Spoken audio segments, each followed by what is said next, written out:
Let's talk Pokemon. I recently just bought Pokémon X. And of course, Pokémon X and Y were out for quite a while. Everyone's giving a bunch of positive reviews of this game. The game has really changed how everyone plays Pokemon. Just like the little things get me. Like the actions of the Pokemon themselves to actually being in cool 3D, which is actually kind of cool. What I want to talk about is the starters. You know, I really want to talk about them. They're probably one of the main reasons why you play Pokemon. You know, Charmander, Squirtle, Venusaur, all of them. Water, all those guys, they're awesome. But of course, the new types, you know, you get them in Pokemon X and Y. Obviously, it's awesome. Let's talk about the fire guy, Flankin. Now, obviously, it got kind of everyone. Of course, everyone was a little mad because they thought it was gonna be a fire fighting type for the fourth fucking time. But it wasn't. It was a fire psychic at the end. Again, Delpox. And of course, Flankin was more of a female type Pokemon. And of course, you get, I forget I forget the second evolution's name, but you know, it's still a cool Pokemon. It looks more of a female. When it evolved, it looked like a ballerina, and then it turned into like this wizard, which I will admit looks pretty sick. I will admit, for a person who's not a big fan of Dungeons and Dragons, because that's what it reminds me of, it was pretty cool. You know, it was awesome, especially when it used a stick, when it used the stick in combat. It was like, yeah, that's cool. I like that. From the water type, Froggy.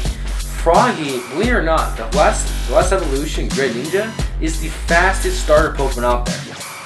But, you know, Froggy, I was a little bit like, I don't know, I mean, is he gonna be good because water and dark? Is that gonna work? And it did.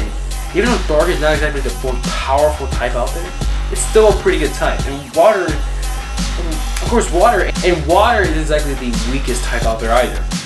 So Froggy, I was like, you know, he's still pretty cool. I like water types, you know, Squirtle, Totodile,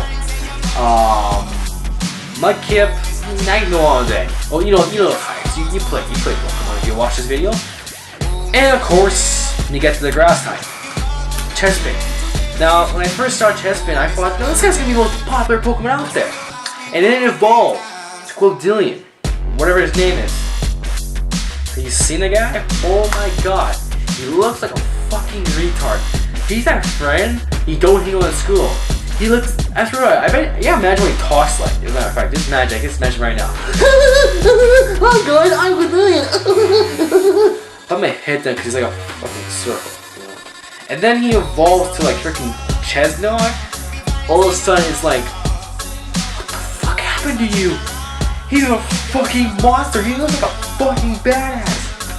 Why did you go like this in your second evolution, Chespin? What the fuck? You look like a retard and then you're like the baddest thing ever. Charmander wasn't like that.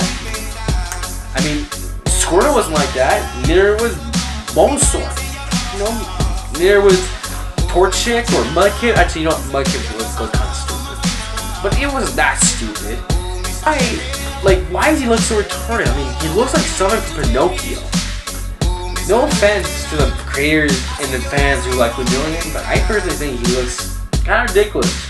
And then you get him, and of course that all pays off when you evolve to the super badass Chet, and you're like, shit's gonna hit the fucking thing. And it does. It's like, fuck yeah. Fire guy's pretty cool. Water guy's pretty cool. The grass type, a little looks retarded first, but then becomes super badass. So that's super cool too, I guess. You gotta wonder when Pokemon Z is gonna come out. Let's be honest, there's gonna be a Z. Don't deny. There will be. Of course, probably more.